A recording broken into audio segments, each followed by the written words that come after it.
જય ખુખાર મેડીમાં દેવ જાગૃત કરવા માટે શું કરવું જોઈએ તે વાત ઉપર માતાજીએ શું પ્રવચન આપ્યું આપણે આગળ વિડીયોમાં જોશું. જય ખુખાર મેડીમાં. પણ મારા ધામમાં કઈક ભાવિક ભક્તોનો કદાચ અનુભવ હશે કે માં તારા ધામમાં આયા પછી અમારી દેવ જાગૃત આપે રૂપે થયા કે નહીં? કોઈની ચામુંડા થઈ, કોઈની મહાકાળી થઈ, કોઈની મેલડી થઈ, કોઈની હરસિદ્ધિ થઈ, કોઈની શક્તિ થઈ, કોઈની ખોડિયાર થઈ. આવી બધી દરેકની માતાઓ જાગૃત થઈ અને હોકાટા મારતી થઈ જાય છે ને, તો રામનું નામ જપ કરી લેજો. ધૂણવાની જરૂર નહીં. વગર ધૂણે તમારી માં તમારી જીવાને વાત ના કરતી થઈ જાય. મને મેળીને કહેજો. કોઈ ધૂણ્યા વગર, કોઈ ધૂણ્યા વગર, કોઈ ડોકું હલાયા વગર, કોઈ શરીર હલાયા વગર અમથાય તે કદાચ તમારી માતા છે ને તમારી વાણી પર બેસી જશે. પણ જો જીભે દેવ આવી ગયું હોય ને તો જેટલી થાય એટલી વાણીની સંયમતા ખાસ રાખજો. આજે નોની નોની વાતે ખરાબ ગારો બોલતા શીખી ગયા છો ને, તો સંયમતા વાણીની ખૂબ રાખજો. બોલવા જાય એવા મિત્રો બોલતા હોય ને તો એમનો સંગ નહીં કરવો. જે ખરાબ આદતો રાખતા હોય, જે ખોટા વ્યસનો કરતા હોય, જેમના ચરિત્ર ખરાબ હોય, એમની જોડે બહુ બેઠક ઉઠક રાખવી નહીં. તો સંગ એવો થાય, મારો સંગ કરશો તો મારો રંગ ચડશે. પણ ઘડીક મારો સંગ કરી અને પછી બહાર દુનિયાદારીનો કદાચ સંગ કરવા જશો ને તો મારા રંગનો તો પ્રભાવ તો રહેવાનો, પણ જે સમયે કદાચ તમને એનું ફળ, એનો અનુભૂતિ થવાની હોય ને એકદમ જલ્દી થશે. વિશ્વાસ છે ને મારા બોલ ઉપર? બસ આ કરી રાખો. કશું જ કરવાની જરૂર નહીં. કશું જ ચોય હેરતા જવાની જરૂર નહીં. કશું જ નહીં. ખાલી રામ રામ રામ રામ રામ. મેં શું કીધું? દિવસમાં 1000 વખત ચાલુ કરો. 1000 થી ચાલુ કરો. બીજે દાડો 1100, 1200, 1500, 1800, 2000, 2100 એમ કરતા કરતા કરતા 10,000 આંકડો પહોંચી ગયો ને, અને 6 મહિના લગાતાર ચાલુ રાખો. જો કદાચ તમારા જીવનમાં નવા નવા ચમત્કાર થતા ના થઈ જાય મને મેરેડિંગ કહેજો. અને આ વાતનો અનુભવ મારે લેવાનો છે. ફરી આ વાતનો અનુભવ મારે થોડાક સમય પછી આ અનુભવ લેવાનો છે. એટલે આ વાતનો વિશ્વાસ રાખી અને આ નામ જપ કરો. અને જાહેરમાં કોઈ પોતાની ગુપ્ત સાધના બતાવે કે ભાઈ શું જાદુ છે, અંદર કોને દુનિયા ચેક કરે છે. સારું, આ ચોથી આ શીખીને લાયેલો છે કે આટલું જબરું કામ થાય છે, આટલું જબરું બોલે છે. કે છે ને આવું દુનિયા. અમુક ગોવા તો એવાય છે કે એમના માતાનું પૂછે ખુખાર મેડી શું ધૂણસ કે લે અને શું ભાઈ ભૂત ધૂણું છું? હે? ભૂત હોય તો ભૂત જેવી વાતો કરે, દેવ હોય તો દેવ જેવી વાત કરે. પણ મારા શબ્દોથી ક્યાંય આગું પાછું તમને એવું લાગે છે કે કોઈ માડીના દીકરાએ કોઈ એવી તંત્ર મંત્ર સાધના કરી હોય, મંત્રોથી ઉત્પન્ન કરી હોય? હા, એક જ મંત્ર, રામ નામ. આ લાવી દો તમારા જીવનમાં અને ઉતાર લો, અમલ કરી લો.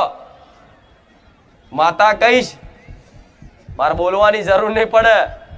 વગર બોલે તમારા જીવનમાં અલૌકિક ચમત્કારો ના થાય. અલૌકિક એટલે જે તમે જ સમજી શકો, દુનિયા સમજી શકે. દુનિયા તો ખાલી દોરા ફાડીને જોયા રાખશે કે હા શું છે અત્યારે મારા ધામમાં જોવો છે ને, એવું તો શું ખવડાવે છે?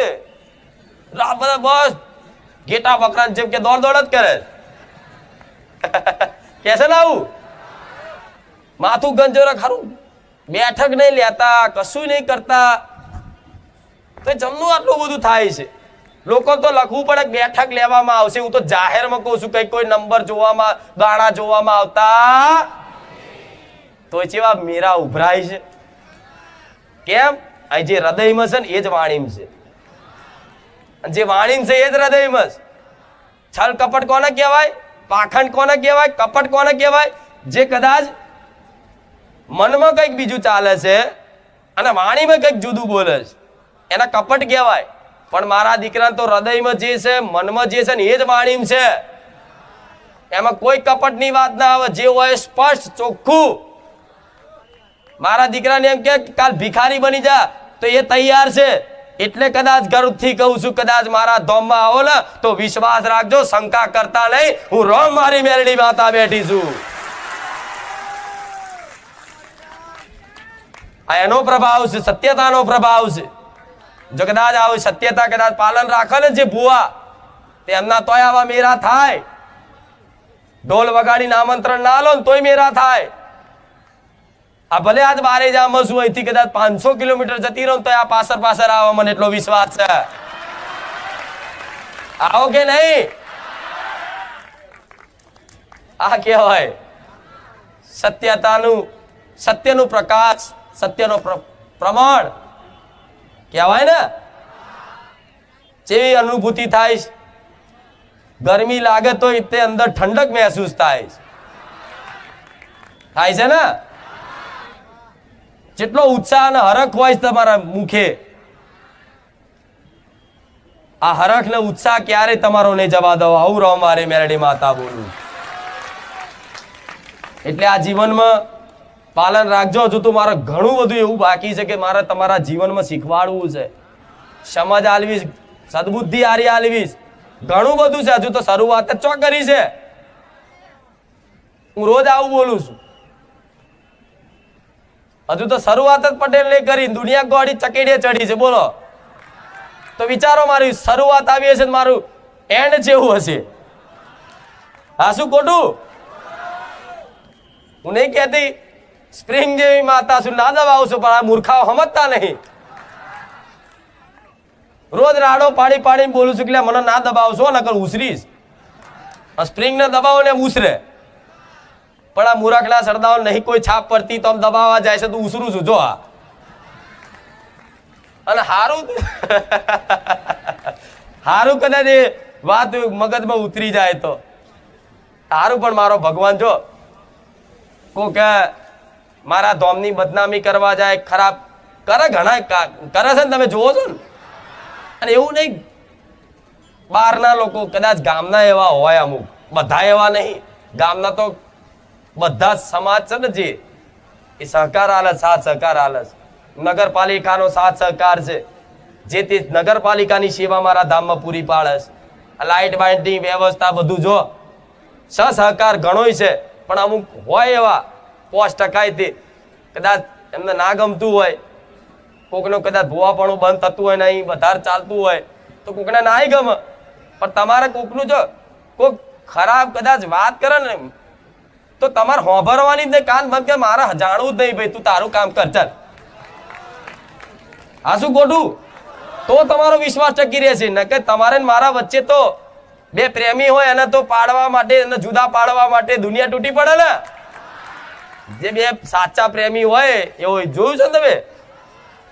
જેમ મીરા કૃષ્ણને પ્રેમ કરતી તો દુનિયા તૂટી પડી હતી ને, એવી રીતે ભક્ત કોઈ પણ માતાજી કે ભગવાન આવી ભક્તિમાં રંગાય એટલે દુનિયા વિરોધ કરે, તૂટી પડે તમને જુદા પાડવા માટે. પણ જો તમારો વિશ્વાસ કદાચ અતૂટ રહે ને તો આવા કાળા કળિયુગમાં કદાચ આ બકરાના રૂપે મળવા આવું એ મેરડી માતા છું.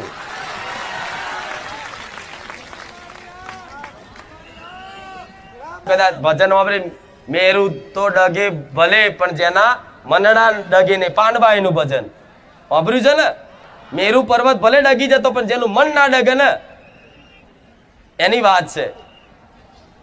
એટલે આ મન 24 કલાક માતાજીના સ્મરણમાં રાખવા માટે અત્યારે શરૂઆત છે. અભ્યાસ કરવો.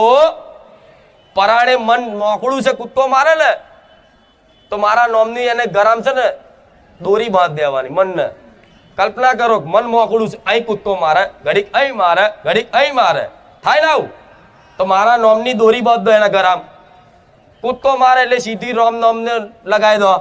પરાણે એક દાડે મોકળું થાકશે, હવે હાથમાં નહીં આવવાનો, હવે એને મને વશમાં કરી લીધો, થાય કે નહીં આવું?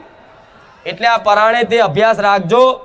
તમારી જોડે શું, તમારા સપોર્ટમાં શું, તમારા સહકારમાં શું, તમારા દુઃખમય શું, તમારા સુખમય રહીશ. બરોબર? રામ મને તો હજુ બોલવાનું જ મન થાય છે, પણ તમે હવે બોલું ચાલુ જ રાખું? અરે ભગવાન! તો જો હવે આબરો બીજી વાત, તમારે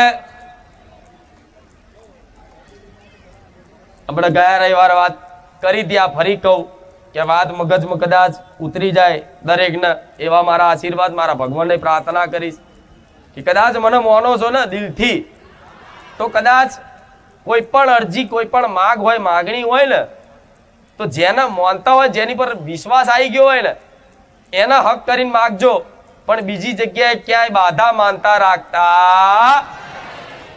હું તમને બંધનમાં બાંધવા નથી માંગતી, તમે સ્વતંત્ર છો, તમારે જ્યાં જવું હોય ત્યાં જઈ શકો છો.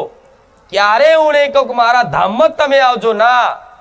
ગુજરાતમાં ઘેર ઘેર માતાઓ છે, મઠ મઠમાં છે, મંદિર મંદિરમાં છે, બધી જગ્યાએ સાક્ષાત છે, એમાં કોઈ સંદેહ નથી. એવું નહીં કે બારે જા ધામમાં જ ખાલી સત છે, ના. ગુજરાતમાં જે નાના મોટા ગામડામાં જે મંદિરો છે, નાની અમથી ડેરી છે, મોટું મંદિર, એ સત છે, ના નહીં. તમે બધે જઈ શકો છો, પણ મારી પર વિશ્વાસ આવ્યો હોય ને, તો 5 જગ્યાએ માનતા રાખો, બાધા રાખો, તો એ તમારા વિશ્વાસ ઉપર કલંક કહેવાય. કે તમને એક ઉપર વિશ્વાસ નહીં, ત્યારે તમે 5 જગ્યાએ માનતા રાખો છો.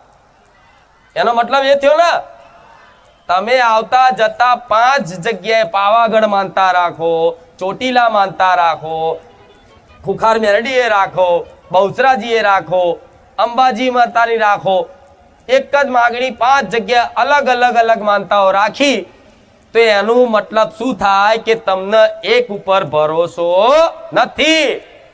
તમને જો મહાકાળી પ્રત્યે ભરોસો આવતો હોય પાવાગઢ, તો બસ એ માનતા રાખો, અને એ જો લગીન પૂરી ના થાય ને, તો લગીન તમારો ભરોસો તોડશા. સમજે ને મેં શું કીધું? મંદિરે જાઓ, બધે જાઓ, ધામ ફરવા જાઓ, ફરવા તો નહીં દર્શન કરવા, પણ અત્યારે ફરવાના બોને ધામ જાઓ છો.